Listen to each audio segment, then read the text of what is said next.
Senator Rand Paul teased us with his endorsement for 2024, and so far, he says, it's anyone but Nikki Haley. I've had a long relationship with Donald Trump, and there's a lot to like there. I'm also a big fan of a lot of the fiscal conservatism of Ron DeSantis. I think Vivek Ramaswamy's been an important voice. Also have listened to and met with the independent Bobby Kennedy. I'm not yet ready to make a decision, but I am ready to make a decision on someone who I cannot support. So I'm announcing this morning that I'm Never Nikki. And if you go to nevernikki.net, you can let her know that you're not a supporter either. I don't think any informed or knowledgeable libertarian or conservative should support Nikki Haley. I've seen her attitude towards our interventions overseas. I've seen her involvement in the military-industrial complex, $8 million being paid to become part of the team. But I've also seen her indicate that she thinks you should be registered to use the internet, that people posting ideas anonymously. I think she fails to understand that our republic was founded upon people like Ben Franklin, Sam Adams, Madison, John Jay, and others who posted routinely. For fear of the government, they posted routinely anonymously. And I think her failure to really understand that, or to think that you should register through the government somehow for the internet, is something that should disqualify her in the minds of all libertarian-leaning conservatives. So I'm announcing today, I'm Never Nikki. You can go. Never Nikki. I don't know. Maybe you can call us that too, Jessica. We've been very critical of her candidacy on this show, and for good reason. As he mentions, the fact that she wants to get rid of anonymous social media users. One of the arguments against that he didn't mention in regards to the founding fathers, yes, they were scared of government, but one of the other reasons that they decided to post anonymously, gosh, I say posts like they were writing blog posts or tweets, but one of the reasons they decided to author the Federalist Papers anonymously is that they wanted the strength of the arguments to stand on their own rather than being attached to an individual, which I think is one of the benefits that we have with the internet. Sure, it breeds all kinds of bad ideas, sometimes even extremism. But the beauty of it is that you are able to get access to ideas that maybe you would have not been able to otherwise, or ideas that might be reflexively rejected by the establishment or by the regime because they come from the wrong people. So there's tons of benefits to posting it anonymously. And the fact that Nikki Haley even floated that idea throughout her campaign is very disturbing. She has since, by the way, insulted Iowa voters on separate occasions. The first moment she claimed that New Hampshire is there to correct the vote that happens at the Iowa caucus, and then in trying to clean up those remarks, said that she has to change personalities when going from Iowa to New Hampshire to South Carolina. So she's a very inauthentic individual. She's a neoconservative, which Republicans are massively rejecting since the rise of Donald Trump. And Rand Paul is obviously a libertarian leaning conservative. And so it makes sense that he would come out against Nikki Haley. If anything, I'm surprised that he didn't do it sooner.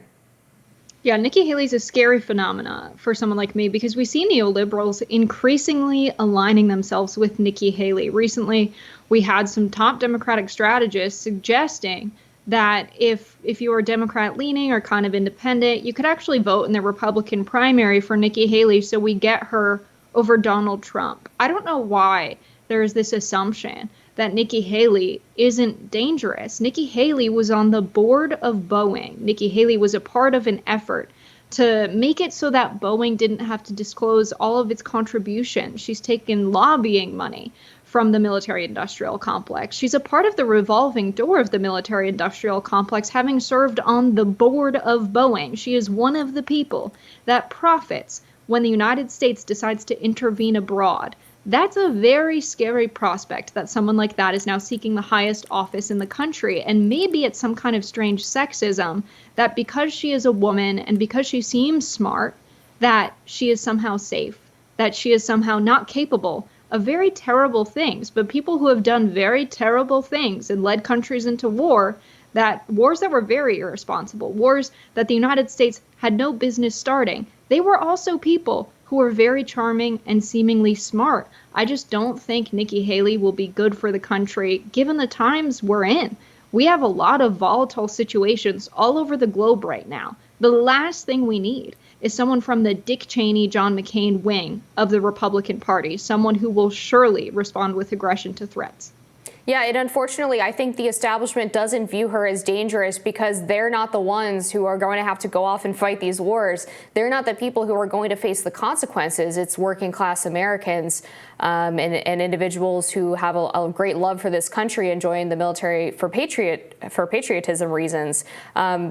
She's not dangerous to them as well because she has the potential to bring them a lot of profit. A lot of these big mega donors are, of course, heavily invested in the military-industrial complex. And I find it pretty fascinating that the reason Nikki Haley says she resigned from Boeing's board was because she objected to them accepting a coronavirus bailout package, when Boeing is basically propped up by government funding as it is. So what was the difference between them getting this coronavirus bailout versus just the normal order of business?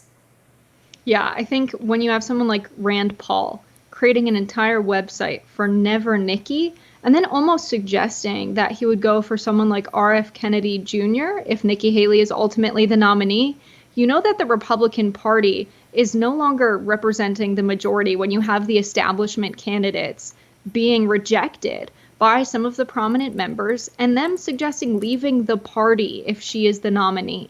And this kind of divide, I think, in the Republican Party among the more populist faction and the more establishment faction is very similar to the divides we have in the Democratic Party across, the populist faction and the more establishment faction.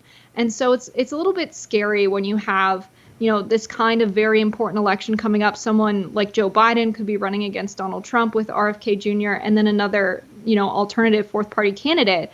But the people really running the system, the establishment, who's very responsible for the primaries, making sure their candidates get in there. What's our election infrastructure going to be after this election? Are we going to have 4 viable parties representing the new division across the 2 major parties? Will we have 3 parties and just have a whole swath of voters unrepresented in the past? I don't know how developing nevernikki.net will influence the election space. I just think it's a reflection of how we have the divisions existing among the voting population already. I don't think Rand Paul is going to change anything, but I think he's representing something that already exists among voters. Yeah, I think that's right. There's a perception that it's not about Republican versus Democrat, but about populists or new right and new left against what's been called the uniparty. To your point about how the election might go with these third party or fourth party candidates, I think already we're sort of seeing on both sides perhaps the shutting out of their candidacies. You often don't even see RFK Jr., for example, represented in polls. Of course, Joe Biden has refused to debate any of his Democratic challengers. Trump has decided to just punt on debating in the GOP primary. Of course, he is polling ahead of the competition by something like 30 to 40 percentage points. But yeah, I mean, we'll see if Nikki Haley is able to take all of this donor money and overperform. But thus far, the polls that I've seen in New Hampshire suggest that her momentum is sort of tapering off. And unless she pulls out an upset in both Iowa and New Hampshire, I think South Carolina is going to be the death of her campaign. We'll be back with more Rising after this.